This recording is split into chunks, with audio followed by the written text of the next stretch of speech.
So today we're going to talk about questions that come in the UPSC interview that are derived from ethical dilemmas. These are situations that you may actually face after joining the civil services, and these are dilemmas that you have to make choices regarding. And what the panel actually judges is your suitability, because they are able to check your fairness, your commitment to public interest, your choices, your priorities, who do you think requires more attention and more support, etc. in these kind of questions. So in today's video we are going to take 5 deeply engaging ethical dilemmas.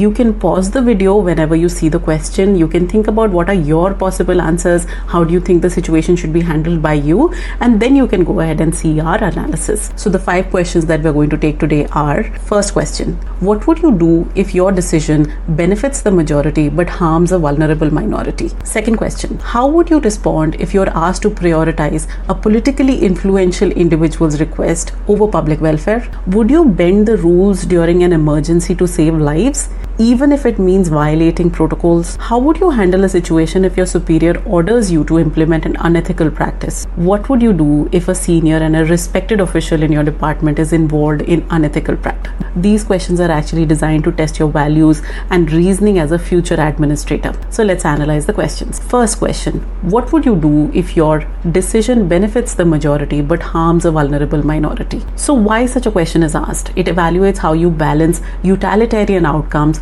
that is benefiting the majority, with justice and fairness for marginalized groups. It actually tests that do you have the ability to go beyond the statistics and actually have a humane approach towards these issues. So what you should do in this kind of a question is to avoid extreme stance. You should prioritize balance over absolutes. You should show empathy towards the vulnerable while being practical in your approach. You should have sustainable and inclusive solutions without alienating any section of the society. So frameworks to support this kind of an answer: the Rawls Theory of Justice.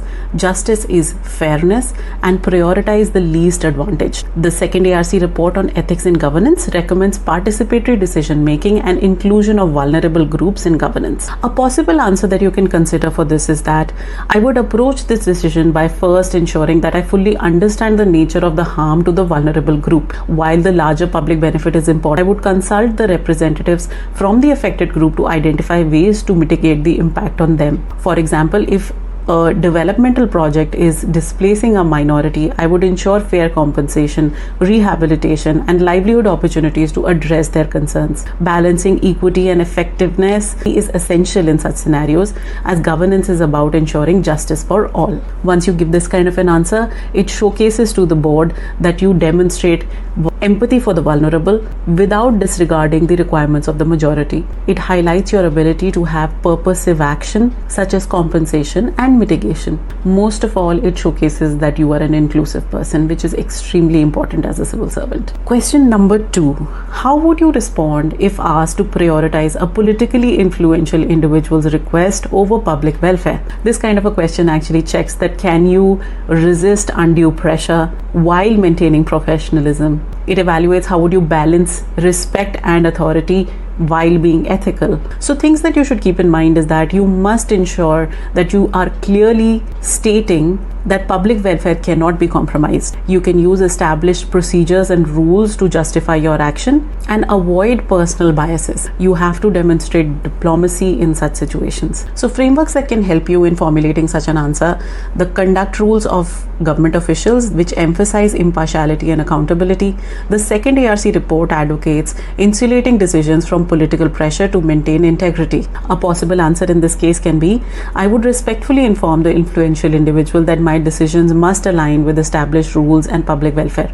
For example, if a request were made for preferential treatment in a welfare scheme, I would explain how it could compromise fairness and public trust. I would also suggest alternative ways in which their concerns can be addressed without violating ethical principles or established guidelines. My focus would be to maintain professionalism and public interest above all. So by this answer, you've actually shown that you are a person who would prioritize public interest and fairness. It demonstrates your ability to actually be able to communicate diplomatically with authority figures. It also reflects your adherence to rule-based governance. Question number 3. Would you bend the rules in an emergency to save lives, even if it means violating established protocols? This kind of a question is actually asked to check if you are a person who can make decisions under high pressure situations and your ability to handle situations in which rules may have been averted. It tests your ability to act decisively while ensuring accountability. So things you should keep in mind for such an answer: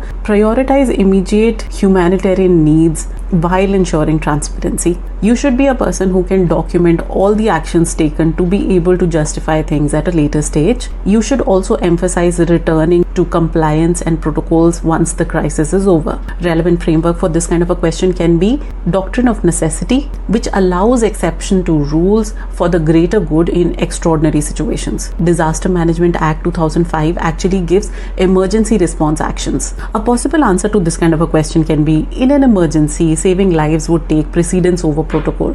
For example, if I had to allocate resources without prior approval to manage a disaster, I would act decisively but ensure that my actions are documented for transparency. After the immediate crisis is addressed, I would inform the relevant authorities to conduct a review for the actions taken and ensure corrective measures to avoid such future lapses. My focus would be to balance immediate needs with long-term accountability. So this answer would reflect that you have the ability to prioritize humanitarian needs at the right time. You have the ability for emergency responses. You are also committed to transparency and accountability.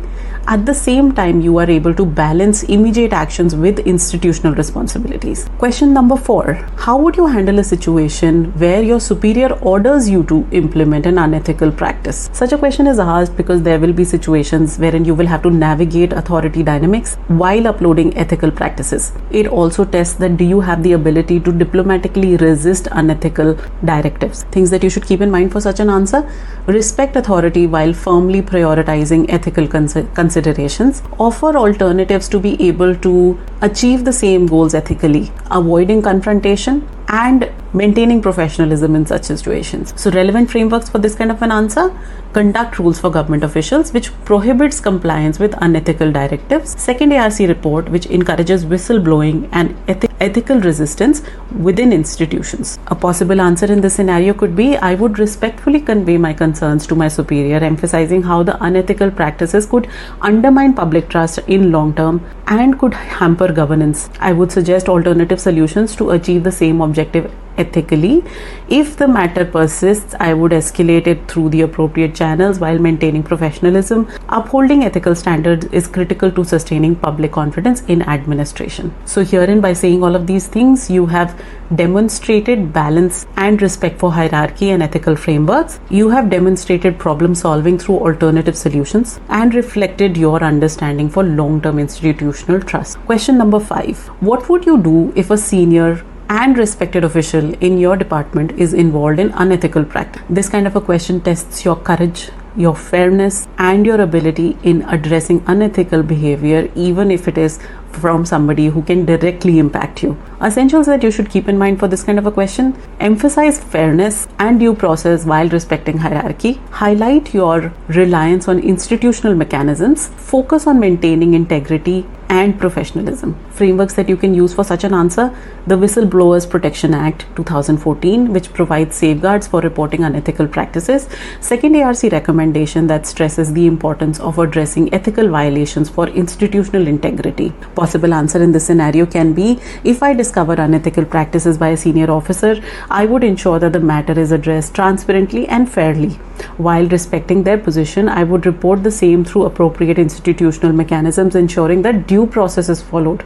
My focus would be on maintaining the integrity of the department while ensuring that accountability is upheld professionally. So by saying such a thing, you will be able to show that you have balance, ethical accountability, commitment to the organization, courage, and are responsible in such situation. Now that we're done with all of these questions, I would like to say that ethical dilemmas are a reflection of real values and decision-making ability of a real civil servant. By demonstrating capability of fairness, empathy, profound professionalism, and many qualities that must be inherent to you, you can craft answers that are showcasing your readiness to be able to face real world challenges. Always remember that being a civil servant is all about building trust and inspiring change. All the best for your interview.